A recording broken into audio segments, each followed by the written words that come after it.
Happy Black Friday, my friends, and welcome back into another edition of Prime Sports World. I'm Coach, your host, David Offline Helping. Right there is the CEO, Mr. Israel Rivera. Welcome into the show, and everyone, hopefully you have a very nice Thanksgiving. As I know, Thanksgiving is just a few hours away here in the Eastern Time Zone. Actually an hour and a half away. So hopefully everybody has a nice Thanksgiving. On today, we're going to talk about fantasy football. We're going to give you our rankings. Man, I haven't been on a show in like 2 weeks, man. So I feel a little rusty. You know, I feel like I need to get back in the groove. You are rusty. You are rusty. You're rusty. It's man, Black Wednesday. First of all, This is how I know he's rusty. It's Black Wednesday. Okay. So David's already thinking about Friday. Yes. I said Black Wednesday. I did say that. Black Wednesday, no, you said Black Friday. I did? Oh, man. Yeah, yes, you did. And everybody who doesn't know what Black Wednesday is the day before Thanksgiving when everybody comes into town. Get smashed. Get wasted. Come on, let's throw the whistle on that one. Time out. Let's go. But not here in Prime Sports World. David has been gone for 2 weeks. I would queue up the peaches and cream because it's reunited and so good. As I was doing these things, I did back-to-back shows 2 weeks in a row by myself. I'm glad to have my partner back. Hell yeah. By the way, good luck in fantasy this week. You're playing me. You're going to need it. Oh, in football or basketball? Because I'm playing you. I don't know what's going on with basketball. I don't think anybody wants me. I don't think anybody wants to see me in fantasy basketball. But I'm playing David in fantasy football. It should be a close one. Is that greatest people? Yeah, it's not gonna be close. I'm gonna smoke you. No, you're not. Oh, get out.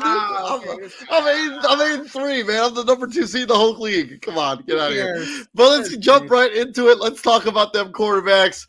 As my quarterback, I got Lamar Jackson at number 1, 2 Dak Prescott, 3 Patrick Mahomes, 4 Kyler Murray. Yeah, I got Kyler Murray at number 4. I like what I've seen out of him so far as he's returned. 5 Jalen Hurts, 6 Josh Allen. Yeah, a little bit lower than maybe most people, but I think that's probably what their value is right there. 7 Jared Goff, 8 Brock Purdy, non-CJ Stroud. I do think that's a tough matchup there, but I do expect CJ Stroud to play pretty well. Tua Tagovailoa, again, a tough matchup for him as well. And then my outside looking in, Sam Howell. Up until last week, he had the number one passing yards in the NFL. I don't know if that's still the case, but yeah, he's been gunslinging a little bit there. Two Trevor Lawrence bounced back up for a subpar performance with a big-time performance last week in fantasy. At 3, Justin Fields. Yeah, had a great game. They fumble at the end, not really his fault, but he played pretty well up until that point. And then my DraftKings sneaky and daily, that's right. Tommy DeVito, can he catch lightning in a bottle 2 weeks in a row? 5,200 going up against the New England Patriots. Not a great defense. I just think that he has some potential there to put up some big numbers against a bad defense in New England. He had 3 touchdowns last week. Matthew Judon's not walking through that door for the New England Patriots. You said who's not walking through that door? Matthew Judon, who's their best defensive player. Oh, yeah. Anyways, they had 3 touchdowns last week for Tommy DeVito. I would assume that, he can, work some magic against the Patriots. But I think, man, look, Bill against a rookie quarterback Man, this is like old. Yes, he is. He is a rookie, but he's a rookie. This is not like Bill Belichick in his prime, like hoodie Bill Belichick. This is like, left out in the dark. Old sage. yeah. At the bar. Yeah. Drinking, talking about the good old days, Bill Belichick. Yeah, anyway. This is a Tom Brady, Bill Belichick. This is even Bill Belichick from 2 years ago. Bill Belichick that just doesn't care. He's channeling his inner Greg Popovich. Yeah, this is the F it era. Number 1, man, Jalen Hurts. Yeah, going up against Buffalo. I like that matchup between him and the Buffalo Bills. I'm actually higher on Josh Allen. I think Josh Allen has. I mean, you're higher than both those guys than I am. Yeah, a lot higher. Yeah, you're 5 and 6. Yeah, I like Jalen Hurts and Josh Allen at 1 and 2. I think that's going to be a high scoring affair there. Number 3, I got Patrick Mahomes. Yeah, Pat Mahomes. Bounce back game playing the Las Vegas Raiders. I like that matchup. Number 4, Lamar Jackson. At 5, Dak Prescott. Dak Prescott actually should be higher, but he's a top 5 quarterback, man. At number 6, Kyler Murray. 7, CJ Stroud. 8, Justin Fields. I like I like that matchup against Minnesota. I think that Justin Fields has some.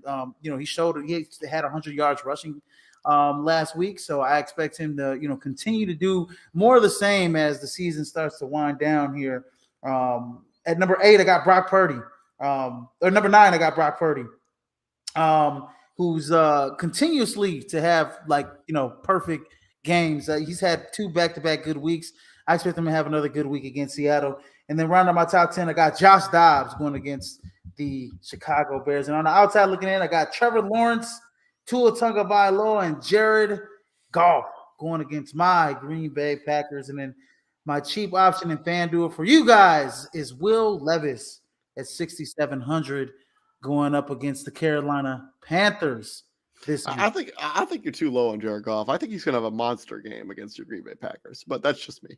Of course you do. I just saying.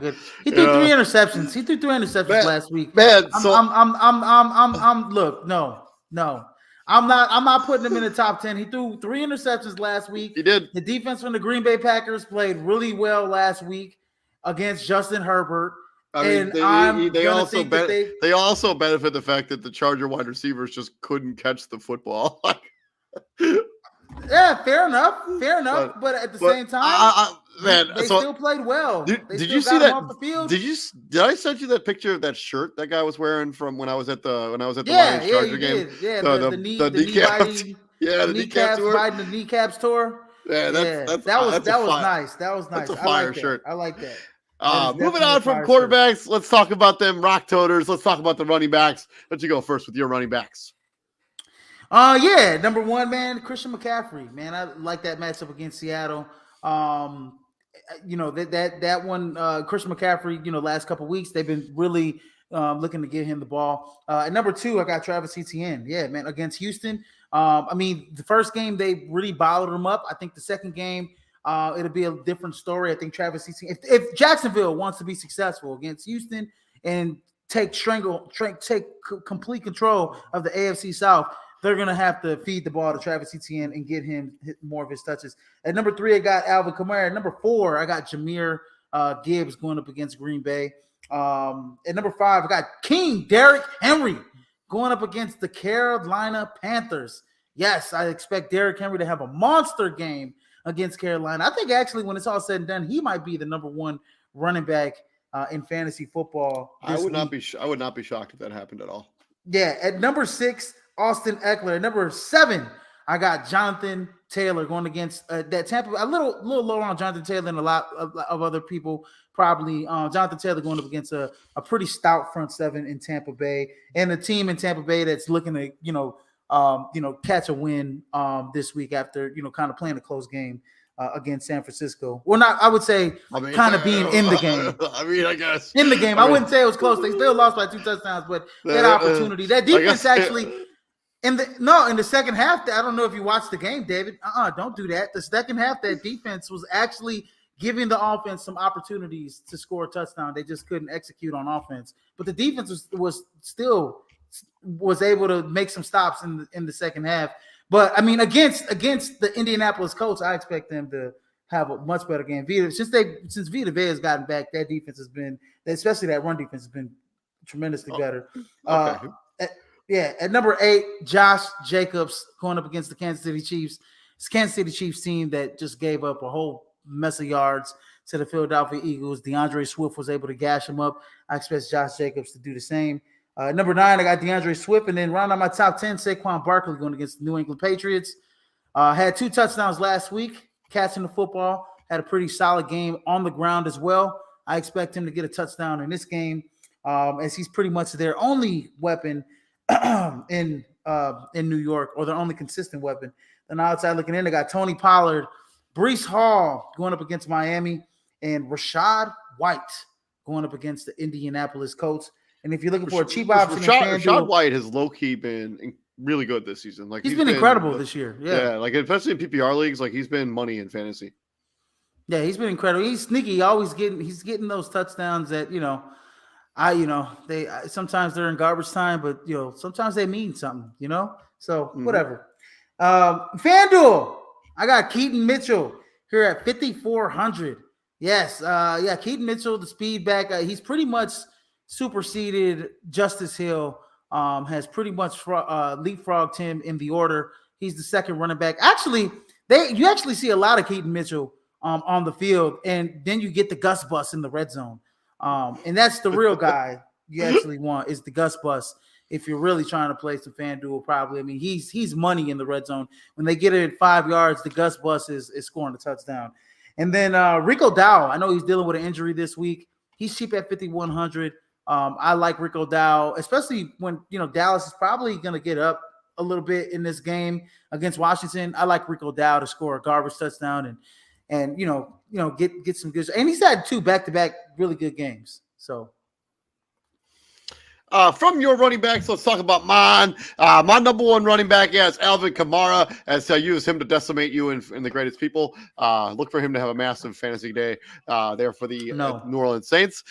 2, Christian McCaffrey. 3, Josh Jacobs. Yeah, I just think the workload is going to be there for the Josh Jacobs. I'm not sure his yards per carry is going to be extremely good, but he should be the only running back getting touches there for the Las Vegas Raiders. Travis Etienne. 5, Derrick Henry. Yeah, I got him at number 5 too. I expect him to have a monster game against the Carolina Panthers. 7, Austin Eckler. 8, Jonathan Taylor Thomas. Look for him. He's kind of jumped over Zach Moss. He looks like the Jonathan Taylor that we saw when the Colts were really, really good 2 years ago. I guess not really good, but decent.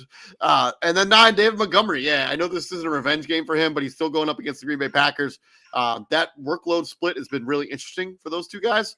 David Montgomery. 10, Tony Pollard. And then my outside looking in, I got DeAndre Swift, who has been really good for the Philadelphia Eagles. Breece Hall, and then Isaiah Pacheco, rounding out my top 10.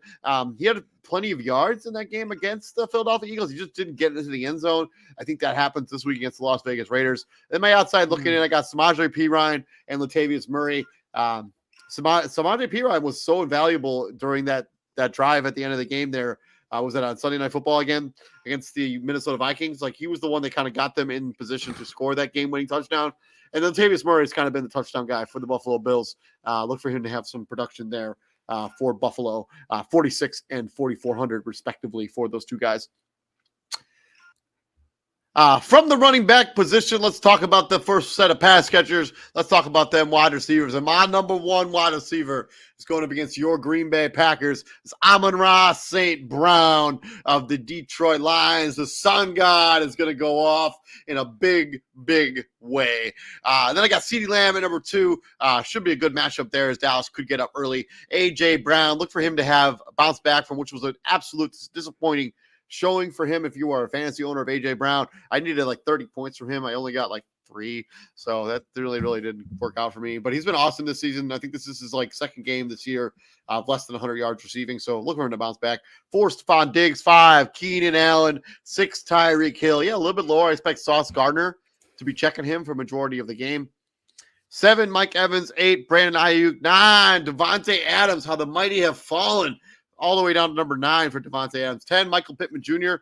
He's been really good this season. I think he leads the NFL in 7+ catch games so far this season. Don't quote me on that, but I remember seeing that stat somewhere.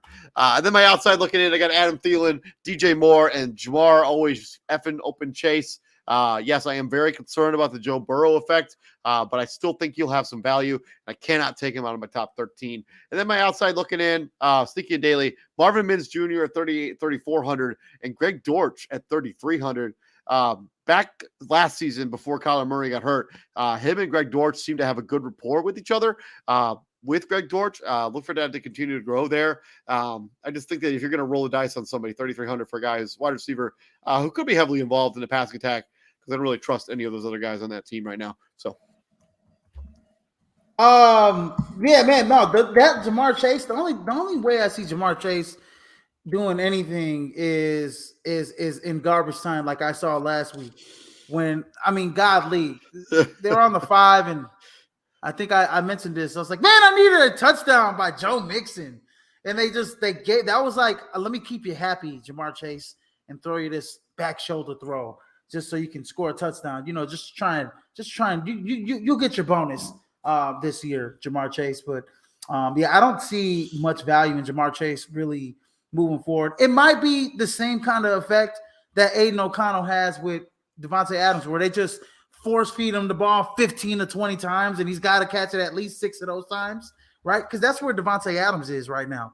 And there's a big reason why he slid down. He's still in the top 10 because he's getting 15 targets a game, right? He may not get a touchdown every game. He had the one long touchdown last week, but he's getting 15 to 20 targets a game. So they're literally force feeding the ball, and the Raiders don't have anybody else outside of Devontae Adams other than Jacoby Jones and Jacoby Myers and Michael Mayer, really to catch the football. So, anyways, Jamar Chase is for fantasy owners is going to be a quite a conundrum for fantasy. He's going to cause a lot of headaches from you week to week.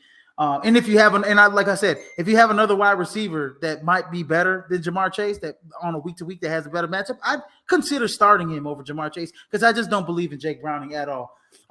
Anyways, at number 1, I got CeeDee Lamb. I'm so sorry. I should probably have Amon-Ra St. Brown at number 1 at some point in my fantasy football and analysis days. But he's always going to remain in the top 5 because he's a top 5 wide receiver. But CeeDee Lamb, this guy has been outright nasty the last 4 or 5, pretty much all season. But the last 4 or 5 weeks, he's been nasty. At number 2, A.J. Brown. I like that matchup against Buffalo.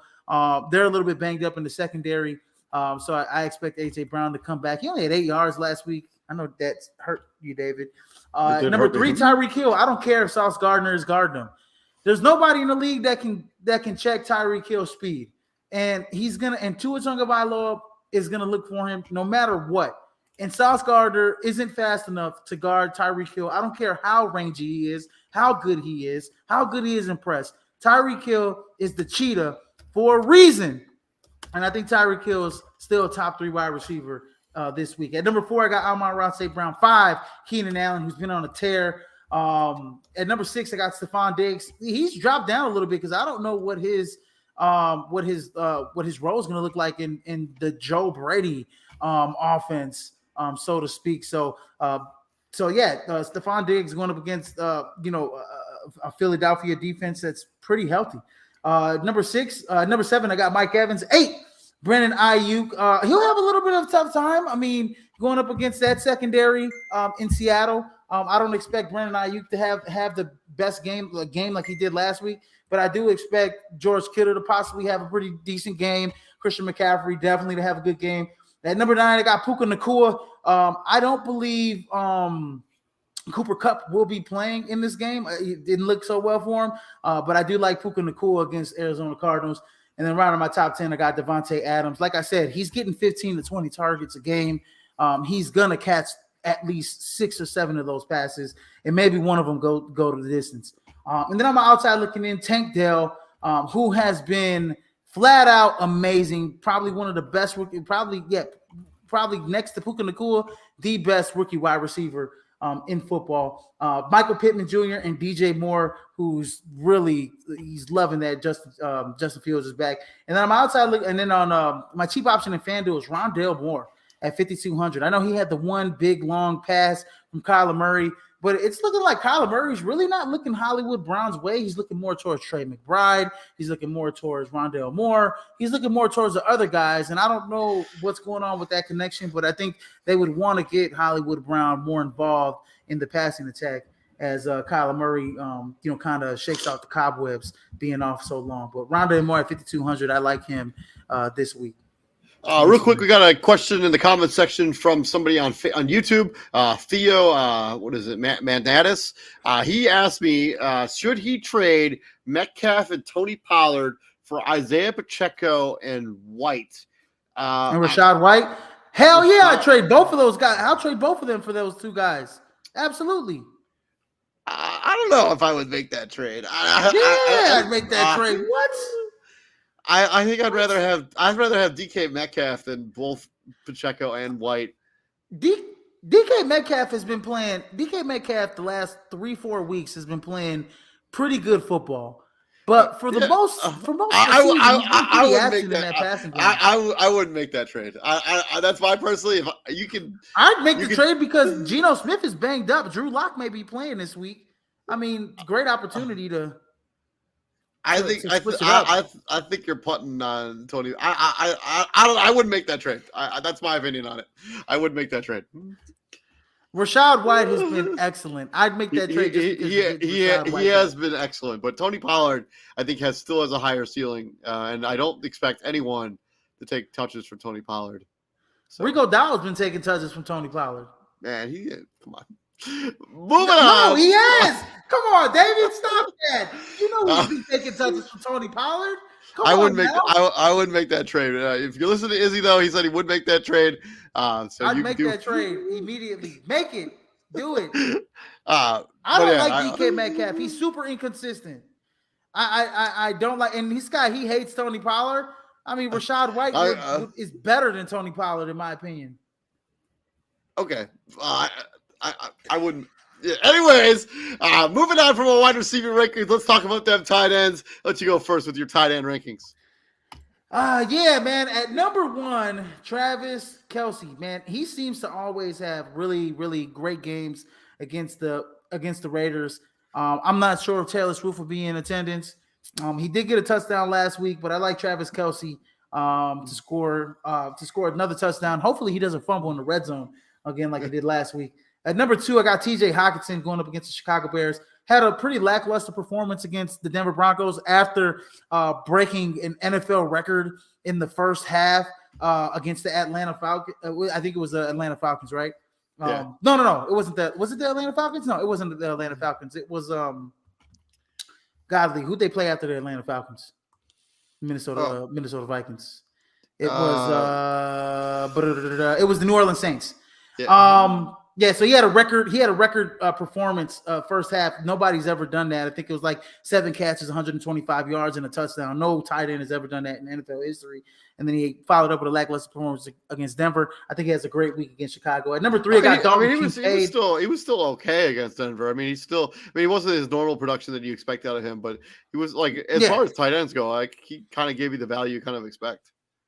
And then at number 3, I got Dalton Kincaid. At 4, I got Trey McBride. It's just looking like, man, that's looking like Kyler Murray's favorite target right there is Trey McBride. At number 5, I got Sam Laporta. Man, the young tight ends, man, they're just showing up, man, in the top 5 here. At number 6, I got George Kittle. I expect George Kittle to have. He always has a pretty good game against Seattle. Pretty good outputs against Seattle. I like George Kittle in this game. At number 7, I got Dalton Schultz. 8, Evan Ingram. 9, Taysom Hill. I love Taysom Hill against the Atlanta Falcons. I think they'll use him all over the field against the Falcons. And I believe that's their first matchup against each other as well. At number 10, Jake Ferguson going up against the Washington Commanders. I've almost gotten in trouble a couple times this year calling them the other name. But yeah, I like Jake Ferguson. It just seems like that offense. I mean, that offense the last 3-4 weeks has just gone against some terrible defenses. And they just have been taking clear-cut advantage. They're just a superior team. I like Jake Ferguson against Washington Commanders. And then on the outside looking in, I like David Njoku, even though he has DTR at quarterback going up against Denver. Cole Kmet and Cade Otton, who his drop in the end zone cost me $4,000 last week. So thank you, Cade Otton. But I expect you to be a top 13 tight end this week. And in FanDuel, I like Isaiah Likely at 5,000. No Mark Andrews. I believe that's a long-term injury. He might be out for the season. Done for the season. Done for the year. So Isaiah Likely's pretty much going to be, getting a major target share at the tight end position in Baltimore. I expect him to have a big game. And then Stone Smart. If everybody doesn't know who Stone Smart is, he's a rookie tight end out of Old Dominion that plays for the Los Angeles Chargers. And Stone Smart had an amazing 55-yard, I think it was a 50-plus yard touchdown where he just like caught it short and he just outran everybody. He reminded me, you know what that reminded me of? He looked a lot like Antonio Gates. Oof. I'm not saying he is Antonio Gates, but I'm saying that Stone Smart, he was an old quarterback. He was a quarterback converted to wide receiver his senior season, but he was a quarterback all through a dual threat quarterback all throughout college in the NAIA ranks and the Division III ranks. And so I think at Northern Arizona, I think he was like Division I, Division FCS. And then he went to, he transferred to Old Dominion. But this guy, he's very athletic. I like Stone Smart. We haven't seen much out of Gerald Everett. Donald Parham's pretty much a red zone guy. Stone Smart could be Justin Herbert's new threat at the tight end position, especially if he's doing stuff like that, what he did with the 50-yard scamper, that was pretty impressive. I think the most important thing is they actually caught the ball when it was thrown to him. Yeah, because Quentin Johnson, what did I tell you? Look, what did I tell you about Quentin? I told everybody about Quentin Johnson. He cannot catch the football. He's got Kwame Brown, hamburger, T-Rex hands and T-Rex arms. He catches the ball with his body. He did it a lot at TCU, and that does not translate into the NFL. He's very Kevin White-ish. Oh, man, don't talk about Kevin White. Moving on from your tight end, let's talk about mine. Number 1, I got Travis Kelce. Obviously, 2, TJ Hawkinson. Yeah, he's led all of tight ends in receiving catches, maybe receiving yards as well. He's been awesome this season. 3, Sam Laporta. 4, George Kittle. 5, Evan Ingram. Yeah, he hasn't been as good as he was last season, but he's been at least productive there for the Jacksonville Jaguars. 6, Trey McBride. You may remember I was on the Trey McBride bandwagon before he was in the top 15 of anybody's rankings. I had him on my sneaky and daily like 3 weeks ago before I went on vacation. So yeah, I've been talking about Trey McBride. 7, Dalton Schultz. 8, Jake Ferguson. I'm sorry, Dalton Schultz. Bobby Schultz's cousin, Dalton Schultz, who has been awesome for the Houston Texans this season. He's really, and then Jake Ferguson, obviously the Dallas Cowboy tight end, who Dalton Schultz used to play for. 9, Dalton Kincaid. Yeah, I'm way lower on Dalton Kincaid than you are. I just think that Philadelphia Eagles defense is going to do something to limit Dalton Kincaid, especially with Kevin Bynard on that team. Tevin Cole Komet. And then my outside looking in, I got Logan Thomas, who's been really consistent this season. Now that he's been able to stay healthy. 2, David Njoku. 3, Taysom Hill. Yes, I do think they will use him all over the football field. There for the New Orleans Saints going up against the Atlanta Falcons. And then my sneaky and daily, I got Adam Troutman, who's kind of tight end 1 there for the Denver Broncos. And then Tony Tremble, tight end 1 for the Carolina Panthers, has had a touchdown in 2 of the last 3 weeks, I do believe.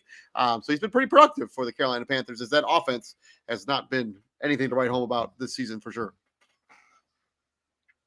Tommy Tremble has been very touchdown reliant here for the Carolina Panthers. So I would proceed with caution with Tommy Tremble. If they're not getting in the red zone, then he doesn't really have much value. I don't disagree with that, but I think if you could roll the dice on him, I mean, he'd probably be really cheap. Like 2,600 is very cheap. So, and they're going against they're going against the Tennessee Titans, so anything goes, right? 100%. So. From the tight ends, let's talk about them defensive units. Let's start first with mine. I got the Dolphins at number 1. I do not care that Zach Wilson has now been killed. Now been benched, and the starting quarterback is now Tim Boyle is now the starting quarterback for. Man, he wasn't good at all for the Detroit Lions. It was the reason he was a free agent and just out there. Like the fact that dude's even in the NFL is just wild to me. His college career. Who, Tim Boyle? Yeah, he was he was a Green Bay Packer. He was Aaron Rodgers' backup 2 years ago too. Yeah, but his touchdown to interception ratio in college is he's terrible. He's not good at all. He's horrible. He's not a starting caliber quarterback in the NFL. I expect the Dolphins to feast on him. 2, Steelers. 3, Denver Broncos. 4, Cleveland Browns. That defense is just so good. I don't really care what the offense are going up against. Same thing with the San Francisco 49ers. It does appear that Geno Smith will be the starting quarterback for Seattle, but I would still roll with 49ers. And then my outside looking in, I got the Dallas Cowboys, New Orleans Saints, and then the Tennessee Titans going up against that Carolina Panthers. And then my sneaky and daily is the Kansas City Chiefs at 3,100, going up against Aiden O'Connell, a rookie quarterback. Has been prone to throw some interceptions here and there. That Chiefs defense has been really good this season. Not so good much against the run against the Eagles, but otherwise, they haven't given up anything in the passing game. So keep turning that stuff out. Yeah, absolutely. No, that Chiefs defense has been really solid. They were solid, last week against Philadelphia. Holding AJ Brown to eight yards. I know Devontae Smith was open for a couple big shots, but the Kansas City Chiefs defense was really getting after it. So I like that call. My number 1 defense is Dallas Cowboys, though. Number 1 scoring defense, I believe, in fantasy football, if I'm not mistaken. Got to be between them and the Cleveland Browns. The Dallas Cowboys. Dallas Cowboys, the highest scoring defense in the top 5. Cowboys, Ravens, Browns, Bills, Chiefs in the top 5. Chiefs, yep, top 5. Yeah, they're going against the Washington Commanders. It's going to be an ugly day. If the Giants were able to out physical the command, be more physical than the Commanders, I got a big, got a newsflash for you. Dallas Cowboys are going to make things a living, know what for Sam Howell. Number 2, I got the Pittsburgh Steelers. Yeah, man, the Steelers going up against the Cincinnati Bengals. Jake Brown is going to have a really tough time going up against Pittsburgh. Number 3, I got the Kansas City Chiefs. Yeah, going up against Aiden O'Connell and Las Vegas Raiders. I expect them to bounce back in a big way this week. At number 4, I got the San Francisco 49ers going into Seattle. I don't know what Geno Smith's injury designation is. They're expecting him to play. Yeah, I think he will play, but I still like the 49ers. That adding Chase Young being added to that defense, it's already been paying dividends already. And then at number 5, I like the Denver Broncos actually going up against DTR. This is one of the hottest, probably the hottest team in the NFL right now in the Denver Broncos. This defense has been playing phenomenal defense the last 5 weeks. Won 4 straight for the Denver Broncos, so. Yeah, 4 straight for the Denver Broncos, and they're going against a rookie quarterback. I like the Denver Broncos defense this week. And then outside looking in, I like the Cleveland Browns. New England Patriots, even though like you said, Bill Belichick's the old sage now. He's still going against a rookie quarterback. He's going to throw the kitchen sink at Tommy DeVito. And then I got the Baltimore Ravens on the outside looking in. Tough matchup for the Baltimore Ravens going against the Chargers. That Chargers team is just going to keep coming no matter what. With Justin Herbert, with top quarterback like that. If the Chargers lose that game, Brandon Staley will get fired after the game. He should be fired. He should have been fired last week. It's no hands. And then cheap option in FanDuel, I like the Denver Broncos at 4,100. That's a good matchup for them going up against the Cleveland Browns and a rookie quarterback. So. Before we get up out of here, as we do every single week, we talk about who's going to be the highest scorer in fantasy. Do you know who the highest scorer in fantasy was last week in PPR scoring? I want to say, was it Brandon Ayuk? No, Brandon Ayuk was 7th at 26. 26 points per game in that game. Trevor Lawrence actually was the number one scorer in fantasy last week with 32 fantasy points, followed by Calvin Ridley, who had 31. Tyreek Hill had 30. Wow. Then Saquon Barkley had 30. And then Tank Dell rounded out the top 5. Who will be the number one scorer in fantasy when it's all said and done in week number 12? Number one scorer in fantasy, I'm going to go with CD Lamb. I'll go with CD Lamb. I roll the dice with CD Lamb. I think he'll have a monster game against the Commanders. A couple touchdowns, over 150 yards or so. I like CD Lamb this week. I'm going Alvin Kamara, as Alvin Kamara gives you the absolute business, and I 50-piece you in fantasy this week. 50-piece me in fantasy. Ladies and gentlemen, I just want to let you know how close this matchup is. I haven't even changed. I haven't even changed my lineup. He's projected to get 13 more points than me, but trust me, I got something up my sleeve for this guy.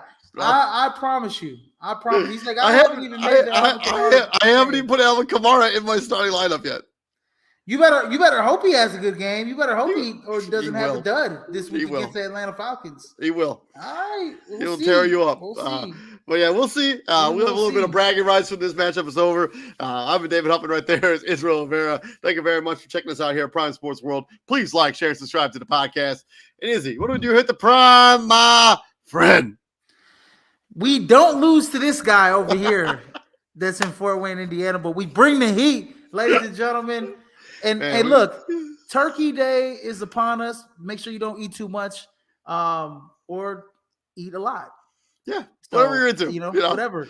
Hopefully wish all y'all happy Thanksgiving. We got one more football tomorrow. We got one more quick question down in the comment section for Facebook. He wants to know, what should we do? Which 3 does he start? Austin Eckler, Jonathan Taylor, Tank Dell, Alvin Kamara. I'm going the 3 running backs. I would do Eckler, Jonathan Taylor, Kamara. No, I'm going Eckler, Dell, Kamara. Jonathan Taylor, I think, is not going to have a good game against the Tampa Bay Buccaneers. That's just me. Tank Dell, go check the Carfax. Tank Dell is outperforming some of your top 5 wide receivers this year so far. And he is CJ Stroud's undoubtedly favorite target. But I will say this. Just think about this for a second. Noah Brown might be back this week, and that might cut into Tank Dell's production. So David might be right. Just think about that for a second. It's either between Betcha, Jonathan Taylor, and Tank Dell. But I would for sure roll the dice with Eckler and Kamara, especially in PPR scoring. Those 2 guys should get you 20 points easy. Absolutely. So we'll be back here next week when we break down week number 12 of the National Football League. Oh, you don't want to miss any of that content. You guys all have a good night and stay safe, and have a fantastic Thanksgiving and be safe. And if you're going out drinking tonight, please have an Uber or designated driver. We don't want to hear any kind of sad stories in the next. You can call me up, man. I'll be out there doing some Black Wednesday Uber driving for you. So I'm going to bed in like 10 minutes. I got to work tomorrow. So, but yeah, that's the way it goes, man. But y'all have a good night. Stay safe. He's got the Thanksgiving Macy's parade, the Thanksgiving parade in Fort Wayne. He's got to cover the Macy's parade and all that. Big time. Yeah, I'm gonna have nothing to do. I'm gonna have nothing to do tomorrow. I promise you. I'll see you guys all later. Stay safe. Peace out, guys.